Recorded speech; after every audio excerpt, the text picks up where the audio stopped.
Well, Graham, we're used to long trips, but another 2 coming up in the next few days.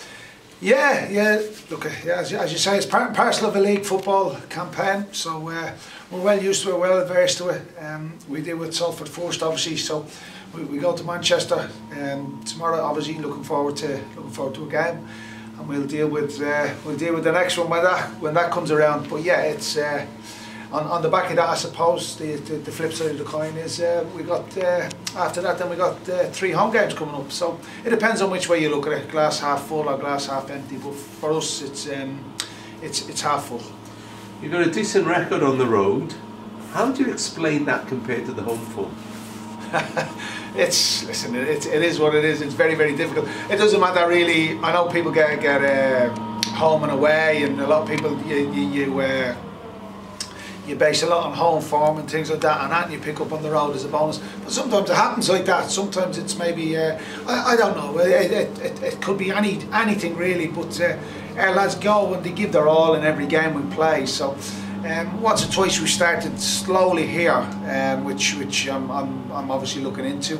I'm looking into everything that we do here at Rodney Parade. So.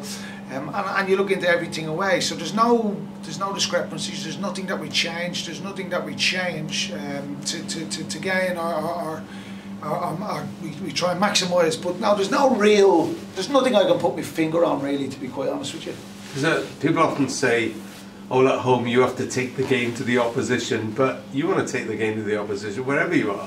I think that's what we've probably done since we've come in, really, to be honest. We've gone after teams, we've gone pressing, chasing and trying to keep the opposition in their half away from our goal. So I think we've done that in most games. Yes, we haven't not every game was perfect, not every game has went the way we wanted it to go, but I don't think our mentality and our mindset changes when it comes to that, really. Maybe I'm guessing maybe away the opposition are a little bit more open, and maybe they have to come out a little bit and open up a little bit. But there's no real and no definitive pointers sticking out for us. We give our all in all the games, and we tend to be very competitive home and away. And sometimes we pick points up, sometimes we don't. But we are what we are. And it's a bit late in the season to be changing or to be chopping and changing plans, mindset, mentality, organisation, structure, and they're things that might be changed in the summer and might be looked at. But at this moment in time, like I say, we're not in a bad place, home and away. You're going to a Salford side who are on the brink of playoffs, and they're right in the thick of it, aren't they? Yeah, they're in the playoffs. They did a great win last week at Mansfield. Anybody goes to Mansfield and turns them over and puts that many goals past them are a very good team. We looked at them during the week against Barrow. Obviously Barrow used a couple of different shapes, and it was probably a game of 2 halves the other night as well. Salford are a very possession-based team. They like to keep the ball, they like to hold on to it and make passes and play through you. They've also got the big man up top, Matt Smith, who may just come in tomorrow as well. So they can play one of two ways, but they're pleasing on the eye. They're a very possession-based team. They create a lot of chances, and they're in there for a reason. And again, they're a work in progress. They've come a long way since we've known them. They've obviously gone all the way through the divisions, and the job that's been done there by numerous managers has been excellent. They've a massive opportunity. They've a massive chance, and I'm sure they'll want to take that opportunity and chance this season. Do you have any injury worries at all, though? Well, we have obviously Declan, and we have Adam Lewis, who's returned to Liverpool. So they're the 2 at this moment in time. But I've been caught out with this one before on a Friday morning, where I'm sitting doing a press conference and I get into training and we get bad news on Adam Lewis. So I'm not going to tempt fate. I'm not going to say yes and no. But at this moment in time, my fingers are crossed, and I think we have a healthy squad. But like I say, I have been caught out, particularly with the Adam Lewis one, where we were devastated last Friday morning when we got back to training. After my press conference to find out the scan results had come through, and he was ruled out for the rest of the season. So look, touch wood, we're all fit and we're all healthy, but no, there's no major concerns I know about at this moment in time. A way to go before the end of the season, but obviously Office Anzal was saying yesterday he'd love to stay. When are you thinking about contracts, and how much is next season in your mind at the moment? It's not. I'm thinking of Saturday, Salford away, and I think the players should be thinking of that as well, rather than looking too far beyond. The only way players can stay, or the only way players will be here, is if they turn up and they show their qualities and their abilities. And in fairness to the group, they have been doing that. They've been a terrific group to work with. So, but yeah, I get the League Two mentality. I get the League Two players. I get where they are. I get what they're thinking, and I understand that. But at this moment in time, I've got a job to do. The job I was tasked with in October is not complete. It's not done yet. So that needs to be complete. That needs to be done before I can actually move on to phase 2. Are you looking forward to that part of it, or? Well, I'm looking forward to getting the first part done first. I need to get that done first and foremost. And you guys are more experienced than me. Then you know, if you don't get part 1 done, you don't get to take part in part 2. So look, I'm realistic. I'm an honest, realistic person, and I understand the job that was asked of me when I come in. Like, we were 2 points. There was a real danger, and there was a 2-point gap. We did have to dig deep. We did have to change mindset and mentality. We did have to work hard, and we've really worked our socks off over the few months. And a lot of people will, hence the reason I got a little bit miffed last week with silly questions regarding promotions and things like that. We've worked our socks off to try and preserve and to try and keep and to try and hold on to what we've got, and just to build on it. So we've made progress, steady progress, but not quite as quick as I would have liked. We haven't climbed as high as I would have liked, and we haven't gathered as many points as I would have liked. Now, you'll probably turn around and say, well, there's no pleasing you. You want to win every game. You want to keep clean sheets every game, and you want to be performing the way you've been performing every game. Yes, I don't see why not. And they're the targets that I reach, or I set for this group. And whether we can reach them targets or not, I don't know. But you have to set targets for yourself, and you have to try and push yourself every day of the week, and not only players but management as well. So I won't mention the R word because you don't like me mentioning that, but you talked about you had a job to do when you came in. That was preserving League 2 status for Newport County as much as anything. How close are you to doing that now, do you think? Well, we were in choppy waters, let's be honest. We were in choppy waters when we come in. We had a little bit of concerns around the club. So I had to come in and alleviate that. I had to come in and try and get this group of players to perform. I had to try and get them to the max, try and win games of football, try and get some clean sheets. And I don't know, again, I leave that to the experts. I don't know whether we've done that yet, but there's a few games, there's 14 games to go. And I said this to the lads on Monday morning, I just want to win all 14 games. I don't think that's a big ask.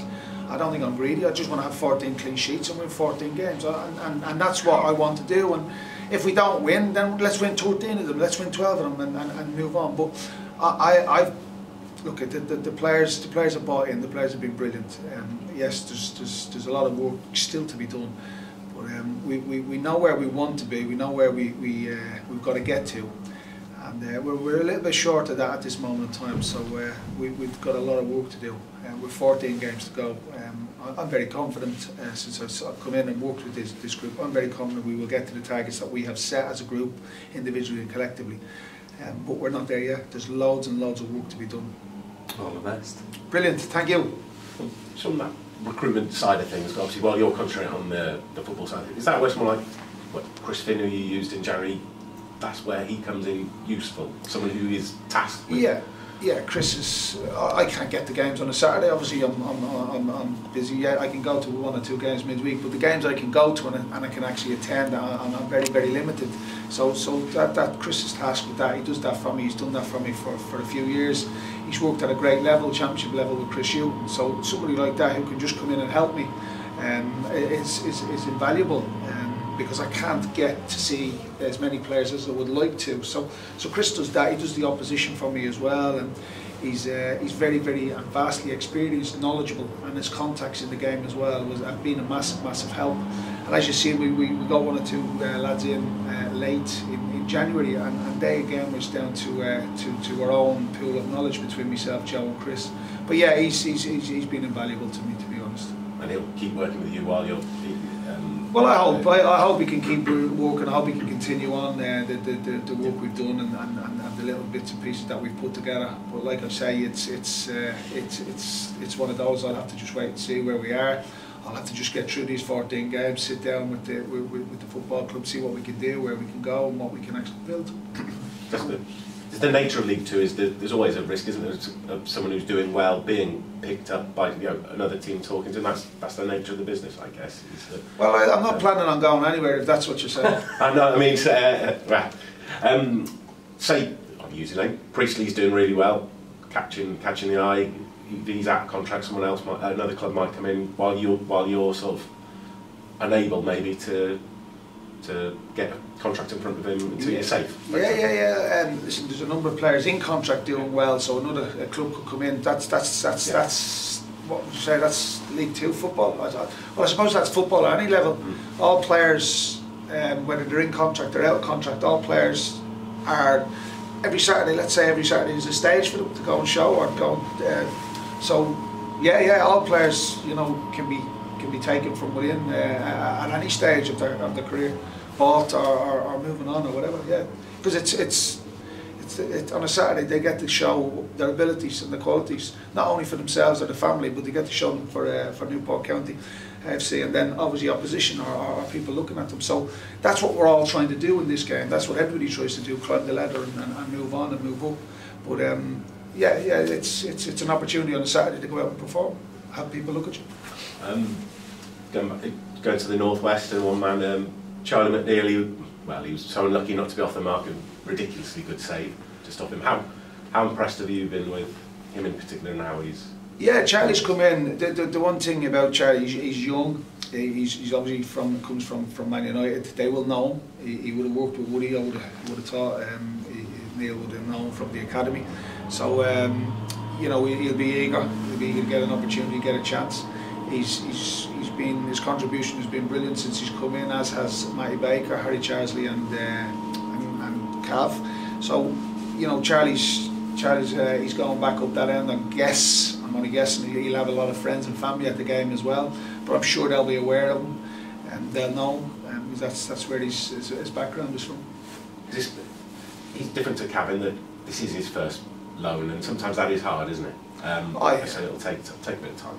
Yeah, given his age, given his background, given the club, given where he's come from, given his history, he needs to be looked after. He needs to be protected. But I suppose all the players do. But Charlie's a young kid, an 18-year-old kid who'll definitely need guidance. He'll definitely need an arm around the shoulder.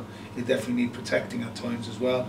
And then there's other times then you can just let him off the leash, go and have fun, go and run, go and enjoy yourself, go and get on the ball. So at different stages of obviously but it'll be a hell of a learning curve for him. It'll be a massive learning curve for him. Given his background, given the club he's come from, Manchester United, whereby he's now down with ourselves. So it's chalk and cheese. It's realism. Manchester United. I think Manchester United. You're working at that club. That's dream come true stuff. When you're walking into them buildings and working with those people and those facilities.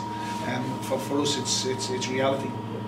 We've seen flashes, haven't we? Sort of certainly that cameo at Barrow and a couple of lively opportunities. There's no doubt. Yeah, look at this moment in time, I think Charlie's probably only short of a goal really, and that would I think that would kickstart him.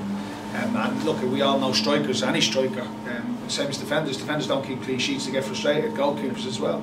Strikers don't score goals; they get frustrated. So it's just about containing that frustration that he will no doubt be feeling, because he'll be disappointed with himself that he's not got off the mark as of yet.